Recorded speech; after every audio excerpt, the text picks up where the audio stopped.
Welcome to Palnadu Bujjamma channel. ఇప్పటి వరకు మా ఛానల్ను మీరు సబ్స్క్రైబ్ చేసుకోకపోతే సబ్స్క్రైబ్ చేయండి. ఇలాంటి మీకు తెలియని ఇన్ఫర్మేటివ్ వీడియోస్ మా ఛానల్ ద్వారా మీకు తెలియజేస్తాం. ఈరోజు మనం ఆల్బర్ట్ ఐన్స్టైన్ గురించి తెలుసుకుందాం. ఆల్బర్ట్ ఐన్స్టైన్ 1879 మార్చి 14న జర్మనీలోని ఉల్ అనే చిన్న పట్టణంలో జన్మించారు. ఆయన తండ్రి హెర్మన్ ఐన్స్టైన్ ఒక చిన్న వ్యాపారిని కాగా, తల్లి పౌలిన్ ఐన్స్టైన్ సంగీతంలో నైపుణ్యం కలిగిన వారు. చిన్నతనం నుండి ఐన్స్టైన్కు శాస్త్రం మరియు గణితం మీద మక్కువ ఉండేది. ఆయన అసాధారణమైన ఆలోచన శక్తి కారణంగా చిన్న వయసులోనే ఇతర పిల్లల కంటే విభిన్నంగా కనిపించేవారు. ఐన్స్టైన్ బాల్యంలో మాట తక్కువగా మాట్లాడేవారు, ఆలోచనలు ఎక్కువగా చేసేవారు. కనుక అతని తల్లిదండ్రులు ఒకానొక దశలో అతని మానసిక ఆరోగ్యం గురించి కూడా చింతించారు. ఐన్స్టైన్కు ప్రాథమిక విద్యను పూర్తి చేయడం కష్టంగా అనిపించేది, ఎందుకంటే ఆయన పాఠశాల విధానం మరియు క్రమశిక్షణను ఇష్టపడలేదు. అయితే ఆ తర్వాత ఆయనకి గణితం మరియు భౌతిక శాస్త్రం పట్ల ఉన్న ఆసక్తి పెరుగుతూ పోయింది. ఆయన తన విద్యను స్విట్జర్లాండ్లో కొనసాగించి 1900లో సెరెట్ జ్యూరిచ్ పాఠశాల నుండి గ్రాడ్యుయేషన్ పూర్తి చేశారు. ఐన్స్టైన్ మొదటిసారిగా స్విస్ పేటెంట్ కార్యాలయంలో పనిచేయడం ప్రారంభించారు. అక్కడ ఆయనకి శాస్త్ర సంబంధిత పరిశోధనలు చేసేందుకు సహాయం దొరికేది. 1905లో ఐన్స్టైన్కు తన అద్భుతమైన సంవత్సరం అని పిలిచే ఏడాదిలో 4 ప్రధానమైన పరిశోధన పత్రాలు ప్రచురించారు.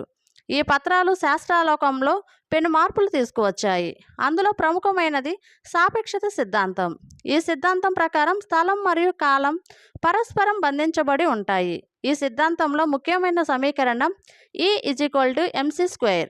ఇది శక్తి మరియు ద్రవ్యరాశి మధ్య సంబంధాన్ని సూచిస్తుంది. ఐన్స్టైన్ యొక్క సాపేక్షత సిద్ధాంతం ద్వారా శాస్త్రం రంగంలో విప్లవాత్మక మార్పులు జరిగాయి. ఈ సిద్ధాంతం ఆధారంగా శాస్త్రవేత్తలు బహుళ పరిశోధనలు చేసి కొత్త సూత్రాలను కనుగొన్నారు. ఆయన సిద్ధాంతాలు క్వాంటం భౌతిక శాస్త్రానికి పునాది వేశారు. 1921లో ఐన్స్టైన్ భౌతిక శాస్త్రంలో నోబెల్ బహుమతి అందుకున్నారు. ఈ బహుమతి అతనికి ఫోటో ఎలక్ట్రిక్ ప్రభావంపై చేసిన పరిశోధనలకు గాను ఇచ్చింది. అయినప్పటికీ ఆయన సాపేక్షత సిద్ధాంతం ద్వారానే అత్యంత ప్రసిద్ధి పొందారు. ఆయన జీవితం రాజకీయ పరిమాణాలతో కూడినది.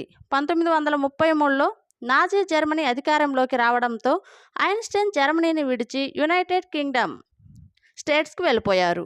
అక్కడ ఆయన ప్రిన్స్టన్ యూనివర్సిటీలో శాస్త్ర పరిశోధనలు కొనసాగించారు.